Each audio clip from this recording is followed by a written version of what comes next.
ప్రియ సోదరుడా, మనము ఎందుకు దేవుని ఆరాధించాలి? ఆరాధన అంటే కేవలం పాటలు పాడుట కాదు, చేతులు చప్పట్లు కొడుతూ ఉద్రేకముతో పాడటము మాత్రమే కాదు.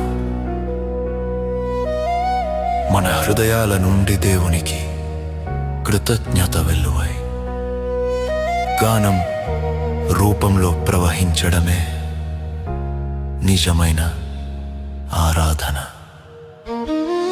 క్రీస్తుని స్తుతించెదము, కొనియాడెదము, జిగటగల పాప ఊబి నుండి విడిపించాడు, నిత్య శిక్ష నుండి తప్పించి రక్షణనిచ్చాడు. ఆయనకే స్తుతి చెల్లింతము ఎల్లప్పుడూ.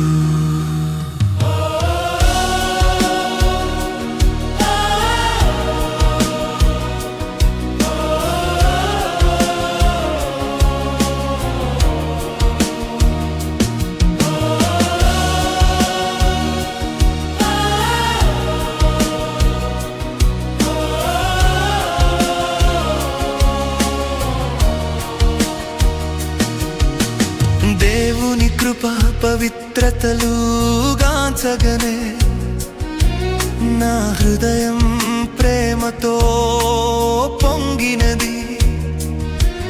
నా హృదయ లోతుల్లో నేను ఆరాధిస్తాను, పాడే ప్రతి పాట నీ మహిమ కొరకే.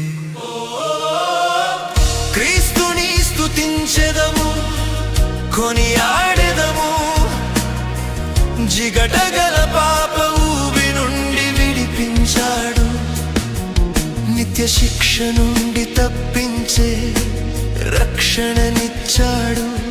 ఆయనకే స్తుతి చెల్లింతము ఎల్లప్పుడూ. ప్రతిదినము నీ అనురాగమును పాపము నుండి నన్ను విడిపించినది, నిత్య దండన నుండి నన్ను తప్పించినది. జ్ఞాపకము చేసుకొని నిన్ను కీర్తించెదను. క్రీస్తుని స్తుతించెదము, కొనియాడెదము, జిగటగల పాప ఊబి నుండి విడిపించాడు, నిత్య శిక్ష నుండి తప్పించి రక్షణనిచ్చాడు. ఆయనకే స్తుతి చెల్లింతము ఎల్లప్పుడూ.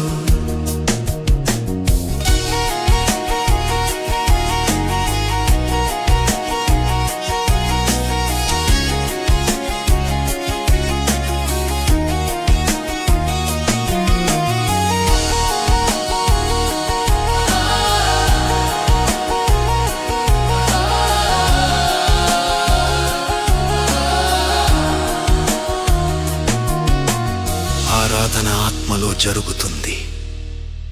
ప్రతి మాట, ప్రతి పదము కృతజ్ఞతే.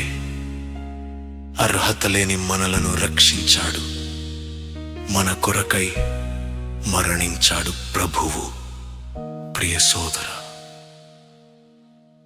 దేవుని సన్నిధిలో దేవుని ఆరాధించుట వినోదం కోసం కాదు, ప్రదర్శన కోసం కాదు, ఆరాధన దేవుని కోసం.